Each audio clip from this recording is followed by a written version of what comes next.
Welcome to Market View. This is the first episode this week. Thank you for tuning in. My name is Lunglele Makakula. Do watch us on our YouTube page, Eswatini TV. We are on DSTV as well, channel 286.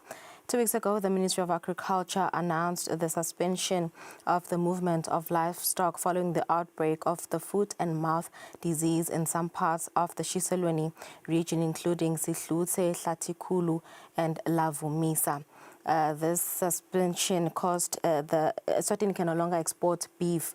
Therefore, business journalist Nelson Dlamandla spoke to the Principal Secretary in the Ministry of Agriculture, Sydney Simelane, who shared the expected timelines for full recovery and return to international trade. She'll be joining us later this afternoon. And on our final segment, Sanele Sibia will join us for today's market analysis. For now, let's go straight to our first story.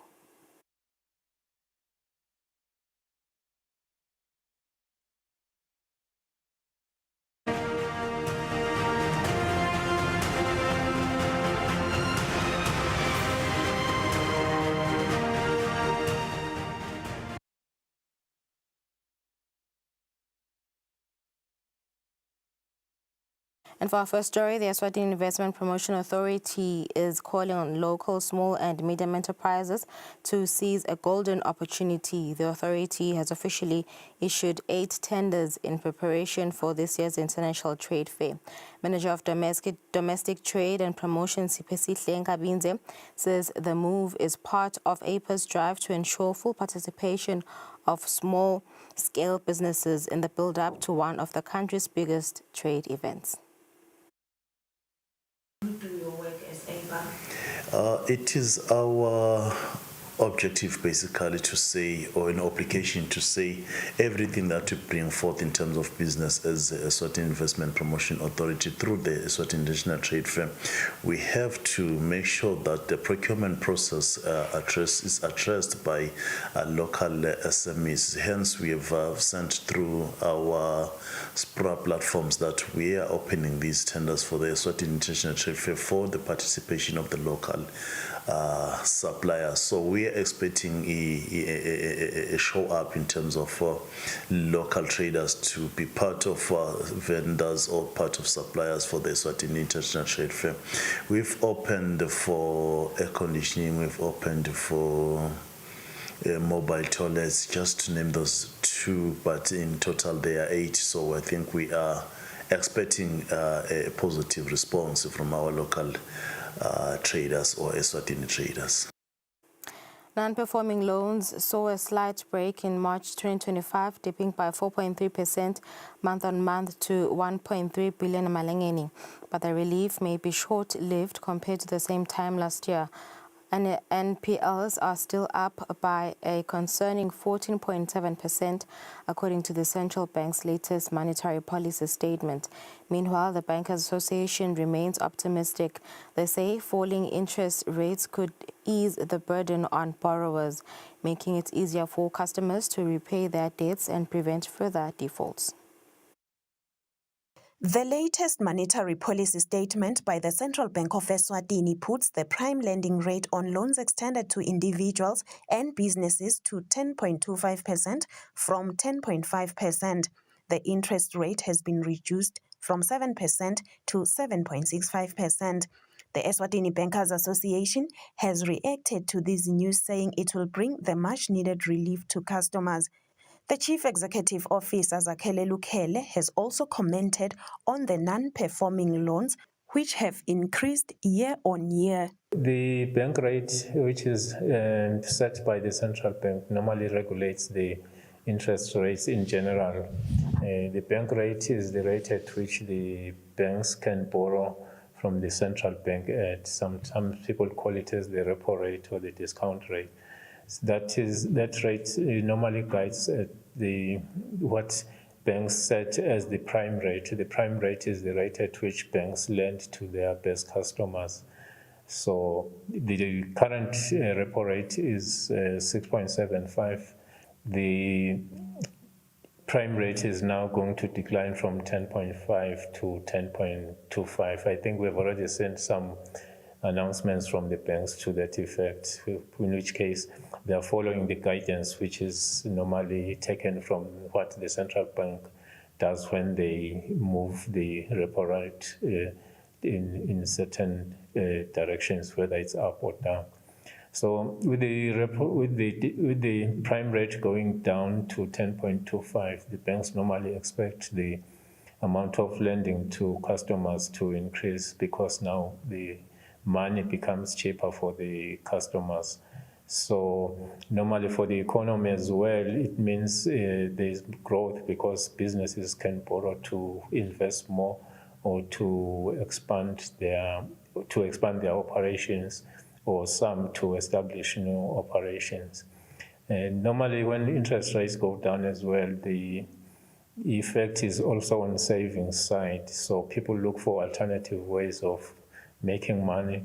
Maybe savings become less attractive and people would move their monies towards investing in businesses. So with interest rates going down, it's an encouragement and a sign that people can invest more in businesses, and also the amount of expenditure that takes place in the economy normally increases because people have more disposable income. Instead of more money going towards servicing loans, more money goes towards other things, so they can set aside money for other ventures.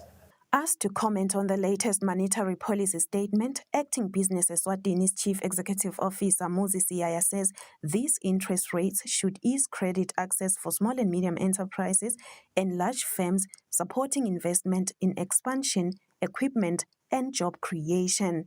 Part of his statement reads, lower interest rates are designed to encourage lending, yet credit is shrinking. This could potentially delay investments despite cheaper loans due to concerns about demand, cash flow stability, or global uncertainties. For Market View, Nelson Dlangamandla, Vumi Nkosi and Derek Msibi, Ezulwini.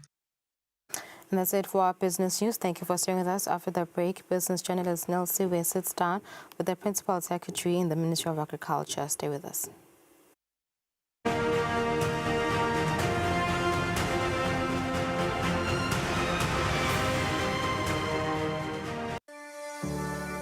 Eswatini TV has signed a code of conduct that is enforced by the Eswatini Communications Commission.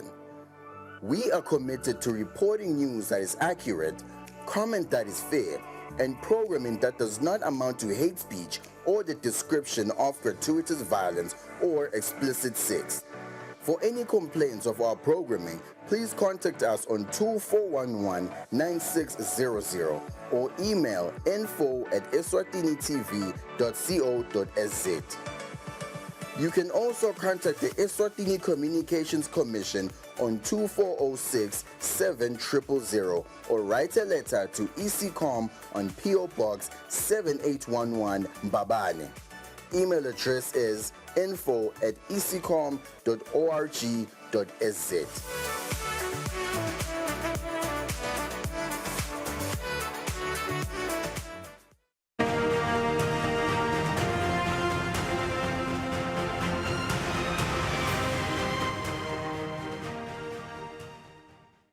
Welcome back. Thank you for staying with us. Eswatini can no longer export beef to its largest markets, Taiwan and several European Union countries, following a devastating outbreak of foot and mouth disease.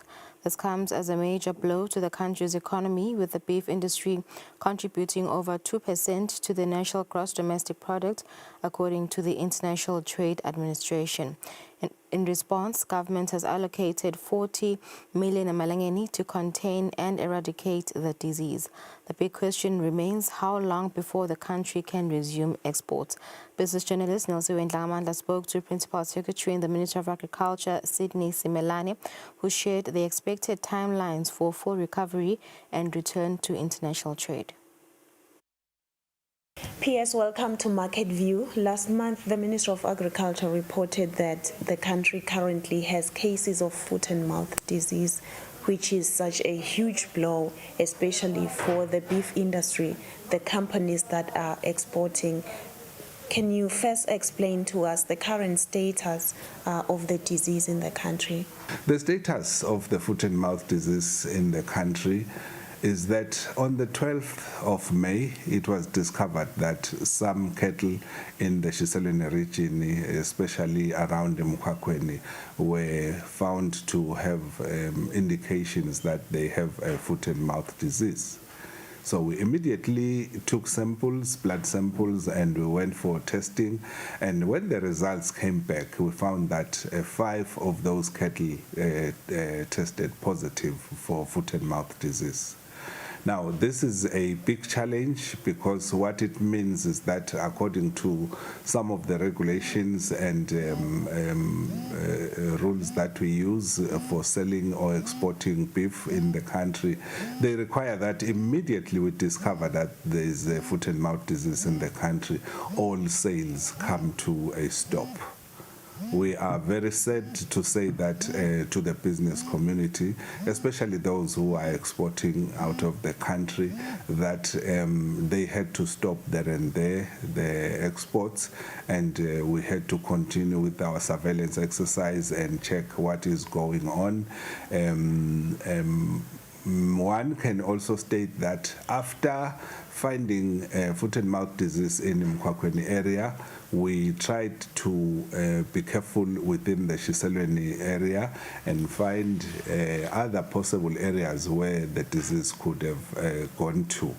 It is a fast-moving disease, but we were really surprised that in about a week or so, the disease had actually been found in Komintaba, in Lavumisa. So that was a very fast speed, which indicates to us that possibly some cattle were taken from the area where the FMD was, and then they were transferred to Komintaba. We're still trying to analyze what happened there, but we realized that it's a very, very serious situation. One can also say that in order for us to contain the disease so that it doesn't spread throughout the country, it is very important that we set up check-out points where we will investigate further. The beef industry, PS, plays a huge role in economic development. We've seen big companies like Eswatini Meats exporting to countries outside like Taiwan. How have they been affected by this disease? Have you talked to them as a ministry? Thank you for that question. This is one of the issues that we have been trying to work hard on. Immediately you discover that there's foot and mouth disease in the country. According to the European Union regulations, you have to stop exports. So right now, as we speak, Eswatini is at a halt. They cannot export to Europe. They export to the United Kingdom, they export to the Netherlands, and then they export to Taiwan as well. So, but all those are using the EU regulations, which stipulate that as soon as FMT is found in the country, then they have to stop the exports. It's a very, very sad situation. When we spoke to them, they have actually got to a position where they are even thinking of laying off some staff. It's a very sad situation. We want to try our best to contain this disease so that they are back to operation within the shortest time possible. Although shortest time possible to us would probably be 6-7 months or so, but we want to make sure that this disease does not spread to the other parts of the country, because once we have that situation, it will be very, very difficult for us to recover, because it means we have to wait until all the affected or infected cattle die or are killed so that we start afresh as a country. I received information, PS, that last week you were not in the country attending a meeting with the World Animal for Health Organization. I want to know if maybe you came back with some sort of support, or have you reported this issue that we're currently having in the country? This is an annual meeting of the World Organization for Animal Health, which we attended with the director. Here we have to report if there is an incident of foot and mouth disease in the country, and at the same time we have to try and get the latest technologies or ideas from them how we can be assisted in handling this disease. We were very lucky that we were also able to meet a team from Botswana. They come from Botswana Vaccine Institute. They develop vaccinations for livestock, in particular vaccinations for foot and mouth disease. So we engaged with them, and we tried to make sure that they will be visiting us in the country. Early in this week, they will be coming into the kingdom to view the situation, and then from there, they will be designing specific vaccinations for the kind or strain of this virus that we are dealing with. It is very important that when we use vaccines, these vaccines deal exactly with the strain or the virus that we are dealing with, so that it makes a lot of impact, and then the solution comes quicker. Are you currently monitoring abattoirs, PS, because some of us just buy meat from the different butcheries? So I'm just curious to know what sort of monitoring is there for abattoirs? Abattoirs and butcheries are still under strict control. This is just the normal control that we do. We take samples from them, and we examine the meat that they produce, and we do the tests, and we want to make sure that this disease does not escape. Although we are very much aware that foot and mouth disease is not a zoonotic disease, which means that it cannot be transferred from animals to human, but we really want to make sure that people have a choice. They can eat the meat on their choice, but for us, we will not recommend that, because some leftovers may be exposed to other animals like dogs, like wild pigs, or even the homegrown pigs. But the problem with that is that it will then spread the disease. So we are still putting further controls with our abattoirs and butchery owners to make sure that they don't sell meat that is infected with the foot and mouth disease. What are the signs of a cow that has foot and mouth? The symptoms of a cow that has foot and mouth disease are sort of, they follow the name of the disease basically.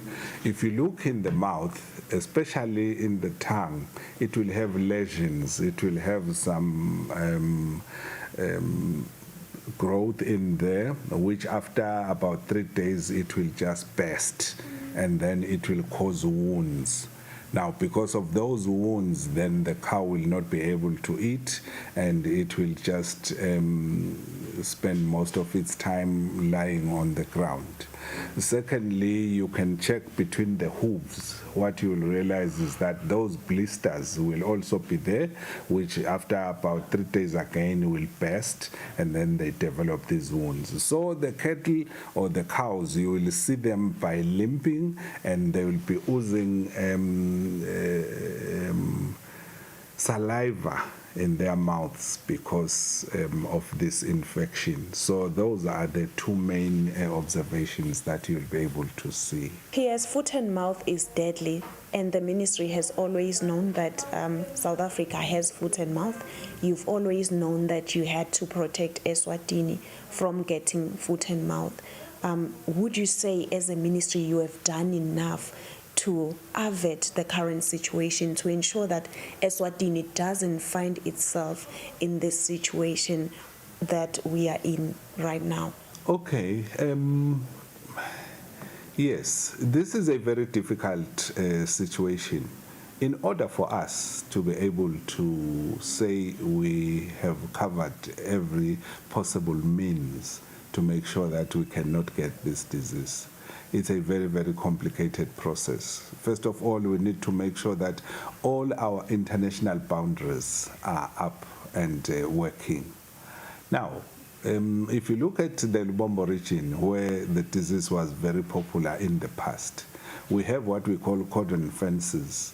These are fences that we install inside the boundary of the country. They are about 100 meters from the international boundary.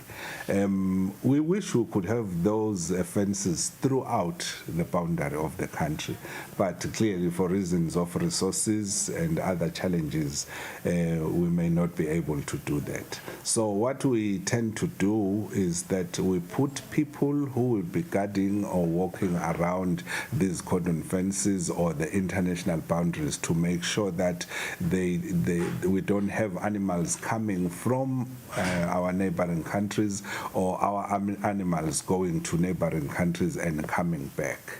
If you realize once you have your cattle stolen in the country and taken to the neighboring countries, whenever they are found, we take them to our quarantines in the country and they stay there for a period of 15 to 30 days just to make sure that they don't come back with the disease. So it's a very complicated situation, but we definitely try our best to make sure that our veterinary assistants are aware and check these cattle on a regular basis in the deep tanks, just to make sure that even if the disease comes, we catch it at a very early stage. Thank you so much, PS, for joining us on Market View today. It's really encouraging to see the efforts that government is putting forward to ensure that the foot and mouth disease is really eradicated in the country. We will be monitoring and following closely, PS, so that we continue to inform the local beef industry, local farmers on this disease, and ensuring that Eswatini are completely eradicated.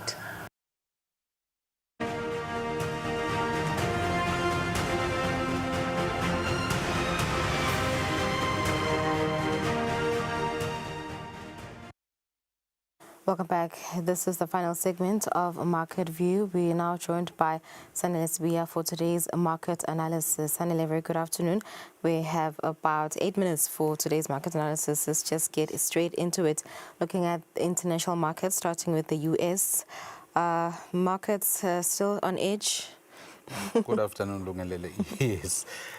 Just last week, Friday, President Trump threw another spanner into the works. He's now saying during a rally now, this was a rally speech where he said he wants to actually increase tariffs on steel imports into the U.S. to 50% from the 25%. So now what that has done, Lungelele, it has brought back the uncertainty that markets are already grappling with. And also it does bring about concerns about what happens July 31 when this 90-day freeze on tariffs ends.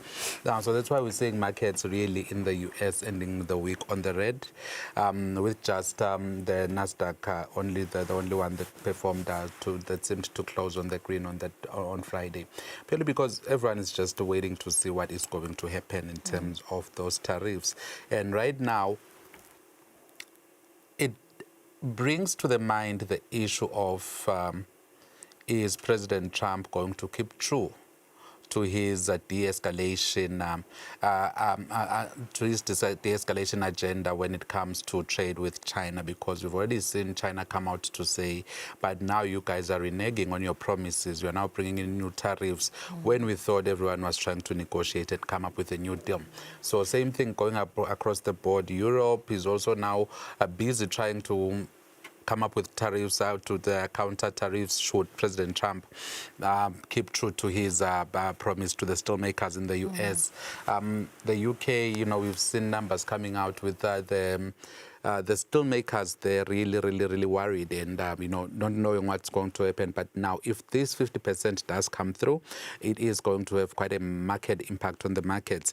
So right now, what we are looking at is markets that are already on edge, and markets that might actually suffer a lot of stop orders when this goes on, because literally nobody knows what the tariff rate is going to be today, what's going to be tomorrow.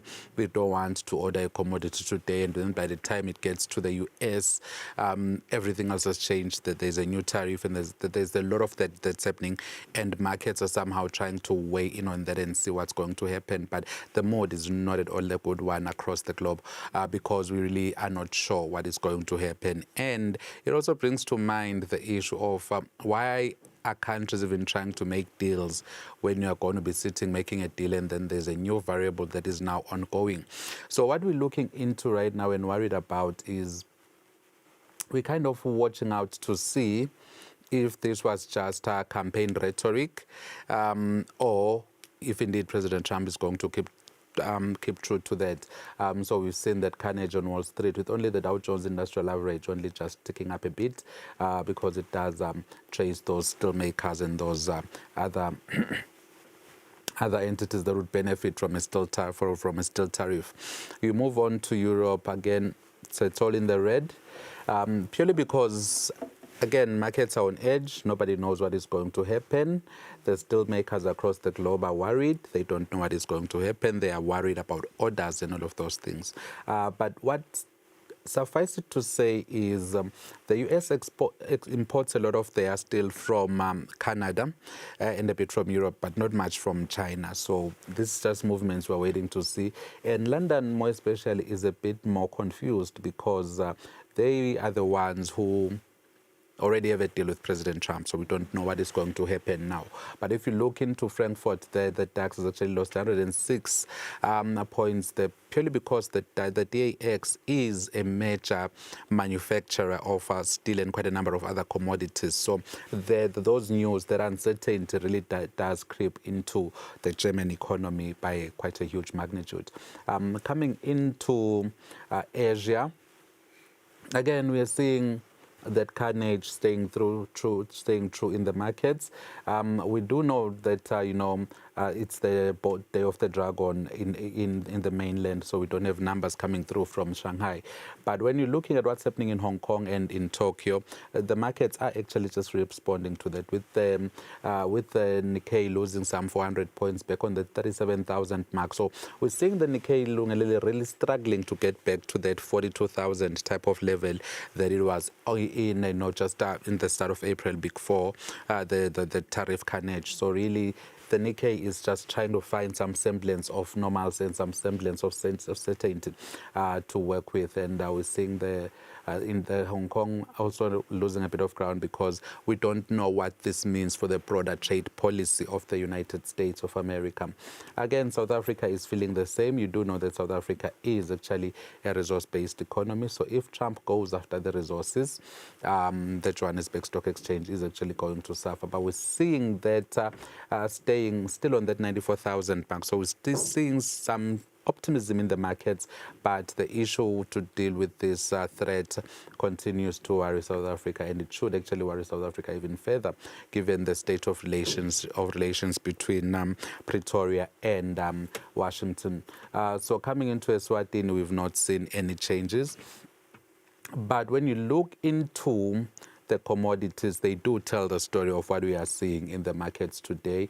We're seeing gold ticking up, because the uncertainty that comes into the markets usually requires people to hedge and have that type of safe haven. So gold has actually ticked up to that 3,374 mark. And then we have crude oil staying at that relatively flat at that $64 per barrel type of mark, because we've seen the OPEC saying no, they're going to keep those output increases really constant for June and July. So there is going to be a bit of stability in that output. So it's going to keep global demand. It's going to keep global supply at the very same level, even though there is a bit of weak demand coming through. And then in the currencies, because of these tariff threats, the dollar has been on a free fall for quite a while now. So we continue seeing the Langen is strengthening against the dollar, purely because people are losing a bit of faith in the dollar, and they're just moving to other currencies. Then emerging market currencies do become one of those that we look forward to. And then in Europe, because of that defense spending, we've seen quite a number of countries in Europe really really ramping up their defense spending. So now that has actually brought some life into the euro, and we've seen the Langani lose a bit of ground on that. In Japan, again, we've seen the Langani lose a bit of ground on that against the Japanese yen. Again, we're seeing the Bank of Japan balancing between the demands of their bondholders and trying to really balance out the economy since they've come back to this positive interest rate trajectory. Thank you, Thank you so much. Well, that was Sanellis. We out today's market analysis. We've come to the end of our program today. Thank you for tuning in. We'll see you again tomorrow at exactly 2 p.m. Have a lovely day.